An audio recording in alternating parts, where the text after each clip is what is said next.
నమస్తే. జగన్మోహన్ రెడ్డి దెబ్బకి విలవిల్లాడుతున్న సజ్జల. అంటే ఎవరు తీసుకున్న గోతులో వాళ్ళే పడతారు అనడానికి ఇది ఒక నిదర్శనం అనే చెప్పాలి.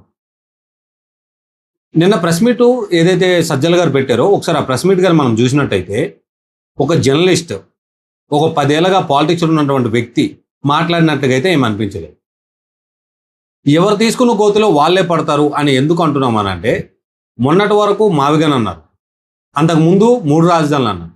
ఈరోజు అమరావతిలో ఎక్కువ బిల్డింగ్లు కట్టేస్తున్నారు, ఎక్కువ డబ్బులు వృధా చేస్తున్నారు అని చెప్పి అంటున్నారు. అంటే బిల్డింగ్లు కడుతున్నారు అనేది వీళ్ళు ఒప్పుకుంటున్నారు. మరో విషయం ఏంటంటే, జగన్మోహన్ రెడ్డి దెబ్బకి ఎందుకు సజ్జల వెలువెల్లాడుతున్నాడు అనే అంశాన్ని మనం చూసుకున్నట్టయితే, జగన్మోహన్ రెడ్డి లండన్ వెళ్తూ వెళ్తూ సజ్జలకు బాధ్యత అప్పచెప్పి వెళ్ళాడు. ఏంటా బాధ్యత అంటే, మావిగన్ అనే అంశం ఏదైతే ఉందో అది రాష్ట్ర స్థాయిలో తీసుకెళ్లాల్సింది బాధ్యత ఎవరికి? సజ్జలకే ఉంది. అంటే పార్టీలో జగన్మోహన్ రెడ్డి తర్వాత అంతటి స్థాయి ఉన్న వ్యక్తి ఎవరైనా ఉన్నారు అని అంటే సజ్జల మాత్రమే. అలాంటి సజ్జలకి ఇవన్నీ తీసుకెళ్లడము, లేదా పార్టీకి సంబంధించినటువంటి అంశాల గురించి ప్రజల్ని చెప్పడము, లేదా ఈ ప్రెస్ మీట్లు పెట్టడము, ఇవన్నీ అతని బాధ్యతలై ఉంటాయి. అయితే ప్రస్తుతం నిన్న ఏదైతే ప్రెస్ మీట్ పెట్టారో ఆ ప్రెస్ మీట్లో ఒక జర్నలిస్టు లేకపోతే ఒక పొలిటీషియన్ మాట్లాడినట్టుగా కాకుండా ఏదో మాట్లాడాలి, ఏదో ప్రెస్ మీట్ పెట్టాలి, ఏదో మాట్లాడాలి అని చెప్పి అలాగ ఉదాసీనంగా, అంటే అలాగ ఒక లెవెల్లో మాట్లాడుకుంటూ వెళ్ళారు. సో దీనికి గల కారణాలు ఏంటి? జగన్మోహన్ రెడ్డి దగ్గర నుండి వస్తున్నటువంటి ప్రెజరా, లేదా తన కొడుకు భార్గవ్ రెడ్డిని ప్రతి పోలీస్ స్టేషన్లు తిప్పుతూ ఎంక్వైరీల పేరుతో తిప్పుతున్నారు కదా. సో దీనికి వైఎస్ఆర్సీపీ పార్టీ నుంచి కానీ అటు జగన్మోహన్ రెడ్డి గారి నుంచి కానీ అంత మద్దతు దొరకట్లేదు, లేదా జగన్మోహన్ రెడ్డి గారు అంతగా పట్టించుకోవట్లేదు అనే ఒక వాదన అయితే వినిపిస్తుంది. సో అది కూడా ఇంపాక్ట్ అయ్యి ఉండొచ్చు. మావిగన్ విషయానికి వస్తే, మావిగన్ని ఆంధ్రప్రదేశ్ రాష్ట్ర ప్రజల సంగతి పక్కన పెడితే వైఎస్ఆర్సీపీ పార్టీలో ఉన్న వాళ్ళు కూడా సుమారుగా ఒక 70 నుంచి 80% మంది దాన్ని యాక్సెప్ట్ చేయట్లేదు. మరి అలాంటి స్లోగన్ని ఈయన జనాల లోపలికి తీసుకెళ్లాలనే బాధ్యత జగన్మోహన్ రెడ్డి గారు ఇచ్చినప్పుడు సజ్జల మరి దాన్ని నిర్వర్తించలేక, లేదా దాన్ని ఎగ్జిక్యూషన్ చేయలేక ఇలా డీలా పడిపోతున్నాడా? ఎవరు చేసుకున్న పాపం వాళ్ళకే, అంటే ఎవరు తీసుకున్న గుంతలో వాళ్ళే పడతారు అనడానికి ఇదైతే నిదర్శనంగా కనిపిస్తాం. గతంలో వీళ్ళు అధికారంలో ఉన్నప్పుడు వీళ్ళు చేసినటువంటి పనులు, అధికారం పోయినాక వీళ్ళు తీసుకున్నటువంటి స్టాండ్లు, సో ఇవన్నీ చూసుకున్నట్టయితే ఖచ్చితంగా సజ్జల ఎరకాటంలో ఉన్నట్టుగానే కనిపిస్తాం. మరి సజ్జల జగన్మోహన్ రెడ్డికి మధ్యలో గ్యాప్ వస్తుందని చెప్పి ఏవైతే లోపల అంతర్వర్గ టీం ఎవరైతే వైఎస్ఆర్సీపీకి సంబంధించిన వాళ్ళు ఉన్నారో వాళ్ళు మాట్లాడుకున్నారో ఇది కూడా ఒక విధంగా నిజమనే మనం చెప్పాలి.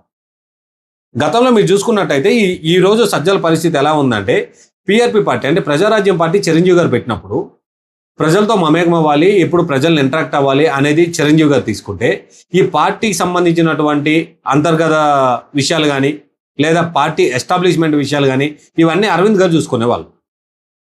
సో ఆ టైంలో అరవింద్ గారిని చాలామంది, అంటే పార్టీ నుంచి వెళ్ళిన వాళ్ళు కానీ, పార్టీకి వచ్చినటువంటి వాళ్ళు కానీ, లేదా మీడియా విలేకరులు కానీ చాలామంది చాలా రకాల ప్రశ్నలు అడగడం జరిగింది. లైక్ ఎలాంటివి అంటే, మొత్తం తానే పెద్ద రకమై ఉండి తానే నడిపిస్తున్నాడని, పార్టీని ఒక స్థాయిలో పార్టీని విలీనం చేయడానికి కూడా అరవిందే కారణం అని చెప్పి ఇలాంటి అంశాలు చాలా వచ్చాయి.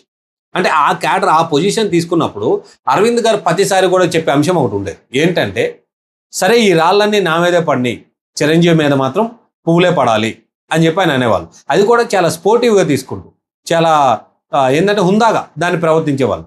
కానీ ఈరోజు సజ్జల అదే స్థాయిలో ఉన్నప్పుడు సజ్జల అలా ప్రవర్తించలేకపోతుంది. అలా ప్రవర్తించలేకపోవడానికి గల కారణాలు ఏంటి? ఒకప్పుడు సజ్జల పార్టీకి కీ పర్సన్, ఇప్పుడు కూడా అదే సజ్జల రామకృష్ణారెడ్డి గారికి అదే పదవి ఉంది, అంటే అదే పొజిషన్ ఉంది. ఒకప్పుడు అన్ని శాఖల మంత్రి కూడా ఆయనే అనేవాళ్ళు. ఎందుకు అనేవాళ్ళు అంటే, జగన్మోహన్ రెడ్డి దగ్గరికి వెళ్ళాలి అని అంటే సజ్జల్ని దాటినాకనే వెళ్ళాలి. సజ్జల రామకృష్ణారెడ్డి గారికి ఏ విషయం తెలియకుండా సజ్జల రామకృష్ణారెడ్డిని కాదని చెప్పి జగన్మోహన్ రెడ్డి గారిని వెళ్ళి కలిసే పరిస్థితి గతంలో ఉండేది కాదు. సో అసలు వైసీపీ స్టాండ్ ఏంటి, అసలు వైసీపీ ఉన్న ఆలోచనలు ఏంటి, అసలు వీళ్ళు పార్టీనే ఎలా ఉంటుందా, లేదా పార్టీలో ఉన్న కొంతమంది వ్యక్తులే ఎలా ఉంటున్నారా అంటే ఒకసారి మీరే ఆలోచన చేయాలి. జగన్మోహన్ రెడ్డి ఏదైతే పందాలో పోతాడో, ఏదైతే ఒక దారిలో పోతాడో అదే నిజమని దాన్నే చేయాలని అనుకుంటాడు. అదే స్థాయిలో చూసుకున్నప్పుడు ఈ సజ్జల రామకృష్ణారెడ్డి అటు దాన్ని కవర్ చేయలేక, ఇటు ప్రజలకు నిజం చెప్పలేక, లేదా ఇటు జగన్మోహన్ రెడ్డికి వెళ్ళి ఎక్స్ప్లెయిన్ చేయలేక ఈ అన్నిటి మధ్యన తను ఇరుక్కుపోయినట్టు కనిపిస్తాం. ఇప్పుడున్న పరిస్థితిలో మావిగన్ని ప్రజలు యాక్సెప్ట్ చేయట్లేదు. ప్రజలే కాదు, అసలు అక్కడ ఉన్నటువంటి వైఎస్ఆర్సీపీ పార్టీ నాయకులు సుమారు 80% మంది దాన్ని యాక్సెప్టే చేయట్లేదు. అలాంటి విషయాన్ని ఈయన జనాల లోపలికి తీసుకెళ్ళాలి, ఒక స్థాయిలో తీసుకెళ్ళాలి, అమరావతిని మనం వ్యతిరేకించాలి, అలాంటి స్లోగన్ తీసుకున్నారు. నిన్న ప్రెస్ మీట్లో క్లియర్గా అర్థమైన అంశం ఏంటంటే అమరావతిని ఎట్లయినా సరే టార్గెట్ చేయాలి, అమరావతి గురించే మాట్లాడాలి, అమరావతిని అక్కడ తప్పు జరుగుతుంది, అన్యాయం జరుగుతుంది, అది జరుగుతుంది, ఇది జరుగుతుందని చెప్తూనే ఉండాలి అనే అంశం ఒక్కటే క్లియర్గా కనబడింది. అసలు ఎందుకే అమరావతి గురించే ఎందుకు అలా మాట్లాడాలి అని అంటే వీళ్ళు అధికారంలో లేరు, అలాగని ప్రతిపక్ష హోదా కూడా లేదు. కానీ ప్రతిపక్ష హోదా ఉంటేనే ఫైట్ చేస్తాం అనుకునే మనస్తత్వాలు వీళ్ళు. వైఎస్ఆర్సీపీ పార్టీకి సంబంధించినటువంటి వాళ్ళ మనస్తత్వాలు ఎలాంటివి? మాకు ప్రతిపక్ష హోదా కావాలి, మాకు పదవులు కావాలి, మేము పదవులు ఉంటేనే చేస్తామని. మరి ఎమ్మెల్యేలు 11 మంది ఉన్నారు కదా, ఈ 11 మంది ఎమ్మెల్యేలు కనీసం సమస్యల గురించి ఫైట్ చేయొచ్చు కదా. ఆ ఫైట్ చేసుకునే పరిస్థితి అయితే లేదు.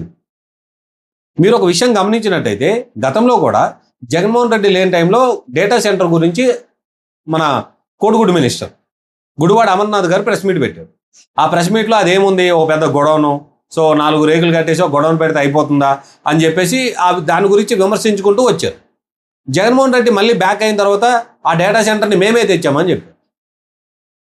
సో ఇలాంటి పరిస్థితులు వైఎస్ఆర్సీపీలో ఉన్నాయి.